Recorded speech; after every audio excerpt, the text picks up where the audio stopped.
Il-kriminologu Xavier Formosa ma jaqbel xejn ma waħda mill-ftit proposti li jagħmel il-Partit Nazzjonalista, dik li l-Kummissarju tal-Pulizija ikun maħtur b'żewġ terzi tal-Parlament. Formosa, professur tal-Università ta' Malta, oġġezzjona għal dan f'intervista ma' Times of Malta li matula tkellem dwar il-bidliet meħtieġa fil-korp tal-Pulizija. Dan anke wara stħarriġ li sar fost il-membri tal-istess korp. Għal Formosa, il-proposta ta' kummissarju maħtur mill-Parlament b'żewġ terzi tkun is-sors għal sensiela ta' problemi. Il-professur staqsa x'jiġri jekk ikollok sitwazzjoni fejn jirriżulta li l-kummissarju naqas u l-oppożizzjoni tivvota kontra t-tneħħija tiegħu. Iktar minn hekk l-istess mudell ikollu jkun applikat għal forzi armati wkoll.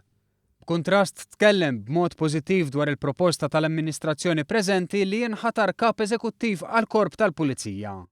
Għal dan il-post applikaw 19 persuna u bħalissa għaddej il-proċess li għandu jwassal għall-għażla.